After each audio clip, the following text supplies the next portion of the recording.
Bago ko umpisahan ang kwentong ito, ay nais ko lamang batiin ang mga masugid nating tagapakinig. Mapagpalang araw po sa inyong lahat. Shoutout sa lahat ng mga OFW sa buong mundo.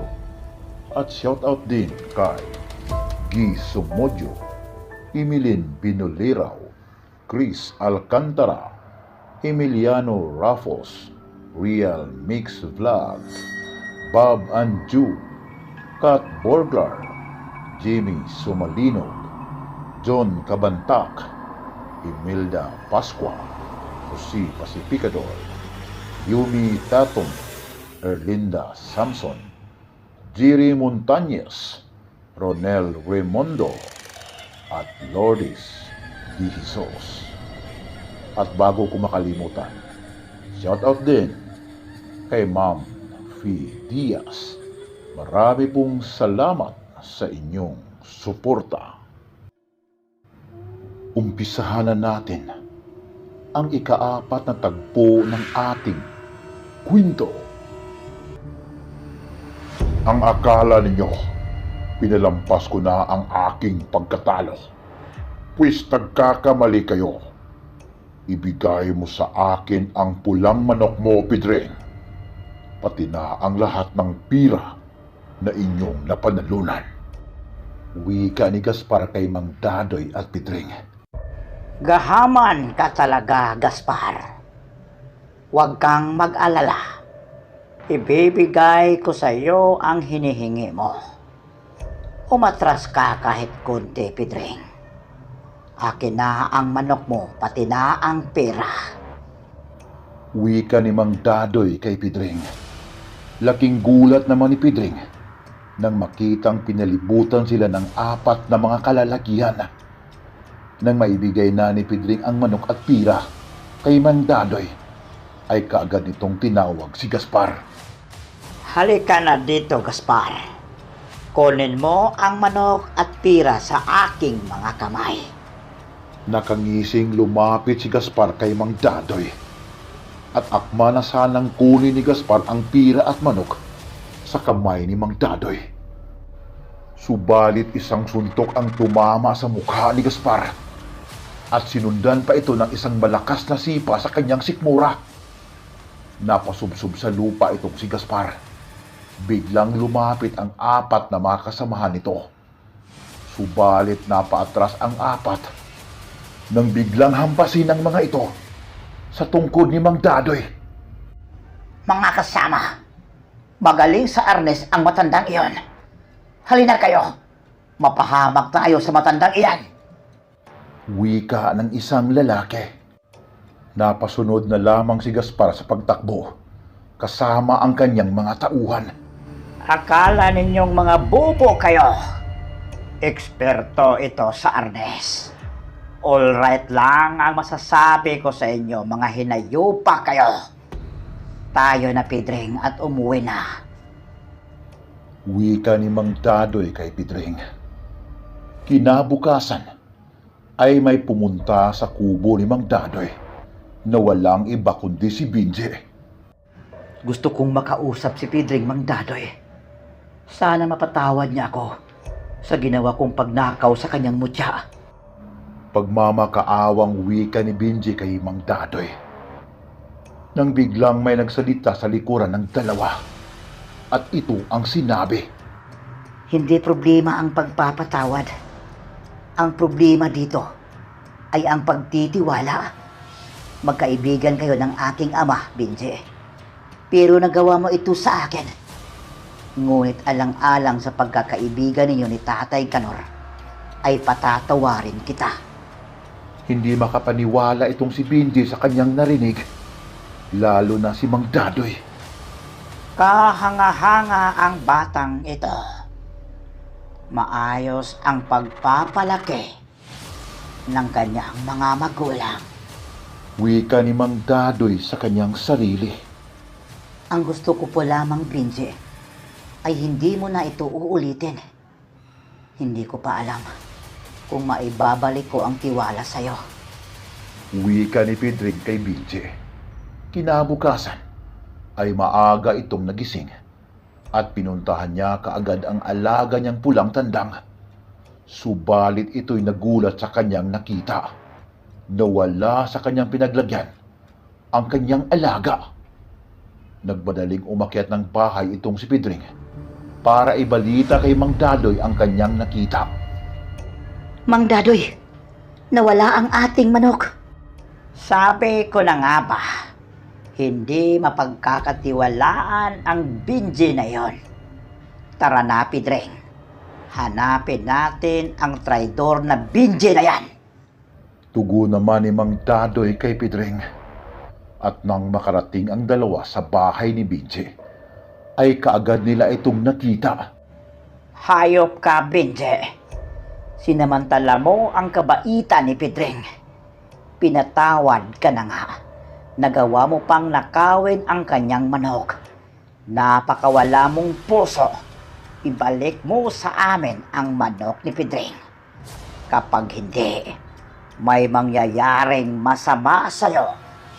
Wika ni Mang Dadoy kay Binji. Subalit bigla itong nagulat sa kanyang narinig. Wala po akong ninakaw na manok, Mang Dadoy. Hindi ko po yun magagawa kay Pedring.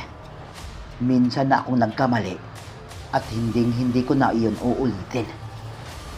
Kung totoo ang sinabi mo, Binji, sino ang nagnakaw sa manok ni Pedring? Tama, alam ko na. Halika na kayo. Puntahan natin ang bahay ni Gaspar. Wika ni Mang Dadoy sa dalawa. Nagmadaling umalis ang tatlo at tinungo nila ang malaking bahay ni Gaspar. Subalit habang naglalakad ang tatlo, ay bigla nilang nakasalubong ang apat na mga lalaki na bitbit ang pulang tandang ni Pedring. Humanda ka, Binji. Kunin natin ang manok ni Pedring. Hoy mga hunghang! Ibalik nyo sa amin ang manok na iyan. Kung hindi, ay makatikim kayo sa akin. Biglang nagsipulasan ng takbo ang apat na mga kalalakihan at iniwan ang pulang tandang ni Pedring. Baka ikaw ang nag-utos ng mga iyon, ha, Binji? Pasensya ka na, pero nawala na ang tiwala namin sa'yo. Wika ni Mang Dadoy kay Binji. Hindi ko kayo masisi, Mang Dadoy. Ngunit wala po akong kinalaman sa nangyari. Tugo naman ni Binji kay Mang Dadoy. Makalipas ang ilang araw, dumating ang linggo. Isang malaking pagtitipo ng mga tanyag na sabungiro ang naganap sa sabungan ng kabilang baryo. Nandun din ang tatlong magkaibigan na sina Mang Dadoy, Pedring at Binji. Nang bigla nilang nakita si Gaspar at ito'y nakatingin sa kanila. Tingnan mo, Pedring, ang Gaspar na iyan. Palaging nakatingin sa atin. Hayaan mo. Malapit mo nang mabawi ang bahay at lupa ninyo. Wika ni Mang Dadoy kay Pedring. Nang biglang may lumapit sa kanilang tatlo at hinamon ang mga ito na labanan ang kanilang manok. Ako po ay napag-utosan lamang. May gustong kumalaban sa manok ninyo. 1,000,000 ang pustahan. Yan ay kung papayag kayo. Hindi nakapagsalita ang tatlo sa kanilang narinig. Hindi sila makapaniwala sa sobrang laki ng pustahan. At biglang tumugon itong si Mang Dadoy. Teka lang, Dagol. Mag-usap-usap muna kaming tatlo. Mamaya, sasabihin namin sa'yo ang magiging desisyon namin. Mahabang naging usapan ng tatlo at lumabas ang kanilang desisyon na ituloy ang laban. O sige, Dagol. Ituloy namin ang laban at payag kami sa 1,000,000 pustahan.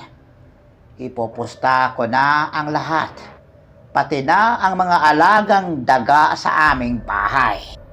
Wika ni Mang Dadoy sa lalaking humamon sa kanila. Ito ang pinakamalaking pustahan na naganap sa sabungang ito. Isa itong makasaysayang ganap. Kaya't umpisahan na ang laban. Umalingaw-ngaw na wika ng announcer sa sabungan. Hindi ko makakalimutan ang pangyayaring ito. Salamat. At naging parte ako dito. Wika ni Mang Dadoy sa kanyang sarili. Manok na ugis ang makakalaban ng pulang tandang ni Pidring. Tumunog na ang pito. Hudyat iyon para pumagitna ang magkabilang panig. Si Mang Dadoy ang bumitaw sa kanilang manok. Bago pa man pumunta ng sabungan ng tatlo, ay naikabit na ni Mang Dadoy ang mutya ng palay sa paa ng kanilang manok. Habang ito namang si Pidring ay halos hindi makahinga habang pinapanood si Mang Dadoy na akma ng bitawan ang kanilang manok. Muling tumunog ang pito. Ito'y hudyat para bitawan na ang mga manok ng magkatunggali. Nang bitawan na ni Mang Dadoy ang kanilang manok, ay kaagad na umatake ang manok ugis na kalaban. Parang taong iniwasan ito ng pulang manok ni Pidring. Nagsalpukan sa iri ang dalawang manok. Sabay na bumagsak ang dalawa sa sahig. Muling nagirian ang dalawang manok at nagpakiramdaman ang mga ito. Unang umatake ang ugis manok ng kalaban. Nagsisigawan ang mga manunood. Ngunit ilang sandali lamang ang nakalipas ay biglang natigil ang lahat nang makita nila na natumba ang manok ni Pidring sa sahig. Nagsimula nang tumulo ang mga luha sa mata ni Pidring. Pati si Mang Dadoy at Binji ay kinabahan na rin. Tinadtad ng atake ang pulang manok ni Pidring at hindi na ito makabangon. Muli na namang umatake ang kalabang manok. Muling humugyaw ng malakas ang mga manunood, lalong-lalo na ang pumusta sa kalaban. Nang muling natahimik ang lahat, nang biglang bumangon ang manok pula ni Pidring at ito'y lumipad sa iri para atakihin ang kalaban. Subalit sinalubong ito ng manok ugis at sabay na bumagsak ang dalawa sa sahig. Nang may nakita silang dugo na dumaloy sa sahig, hindi malaman ng mga manunood kung saan ang galing ang dugong iyon. Dahil parihong nakahadusay ang dalawang manok, wala ni isa sa mga manunood ang nakapagsalita sa mga oras na iyon. Inaantay nila ang kuyme, nalapitan ang dalawang manok, at nang makalapit na ito, ay kaagad na binuhat ang dalawang manok. Napailing ang kuyme sa kanyang nakita. Naputol ang tare ng manok pula ni Pidring. Subalit hindi makita ng kuyme kung saan napunta ang dulo ng taring iyon. Nang biglang bumulwak ang dugo ng kalabang manok ugis at biglang nanlaki ang mata ng kuyme nang makita nito ang dulo ng naputol na tari na bumaon sa katawan ng kalabang manok. Nang biglang gumalaw ang manok ni Pidring at naghilom ang mga sugat nito. Napatalon ang tatlong magkaibigan na sina Pidring, Mang Dadoy at Binji dahil sa kanilang pagkapanalo. Subalit naggulat ang lahat nang bigla ding naghilom ang sugat ng kalaban at ito'y biglang bumangon. Magkapareha ang mga mutya ng inyong manok, Pidring. Mutya ng bigas ang kanilang bertod. Wika ni Mang Dadoy kay Pidring. Nang biglang may nagwala sa loob ng royda at ito ang may-ari ng kalabang manok. Gusto nitong ipaulit ang laban. Subalit wala itong nagawa dahil tapos nang nadesisyonan ang naturang laban. Nang makuha na ni Mang Dadoy ang kanilang panalong pira, ay agad na lumabas ng sabungan ng tatlo. Subalit ito'y hinarang ng mga armadong lalaki at pinabalik silang tatlo sa loob ng sabungan. Huwag ninyo akong takasan. Muli tayong maglaban. Nagulat ang tatlo nang malaman nila na si Gaspar pala ang may-ari ng kalabang manok at patuloy itong nagsasalita. Maaaring ito na ang huling laban ko sa inyo. Kapag matalo ninyo ang pinakamalakas kong manok, ay ibabalik ko ang bahay at lupa ninyo, Pidring. Hindi nakapagsalita ang tatlo sa narinig nila kay Gaspar at di kalaunan ay inilabas na ni Gaspar ang kanilang manok. Nagulat ang lahat nang makita nila ang manok ni Gaspar. Para itong uling sa sobrang itim at parang agila ang itsura nito. Doon sa aming bayan ay wala pang nakatalo dito. Kaya imposibleng manalo ang manok ninyo. At ang mutya mo, Pidring, ay walang-wala sa mutya ng aking lulo na mutya ng bigas. Hindi mo na makuha ang lupa at bahay ninyo. Nakahanda na ang magkabilang panig, subalit biglang nawala itong si Pidring at hindi ito mahagilap ni na Benji at Mang Dadoy. Mag-uumpisa na ang laban, Benji. Hanapin mo si Pidring. Wika ni Mang Dadoy kay Benji. Lumabas ng sabungan nitong si Benji para hanapin si Pidring. At nang makarating ito sa likurang bahagi ng sabungan, ay nagulat itong si Benji sa kanyang nakita. Kilala ko ang taong kausap ni Pidring. Isa ba itong himala? Mga kaibigan, sino ang kausap ni Pidring at ano ang mangyayari sa laban ng manok pula ni Pidring?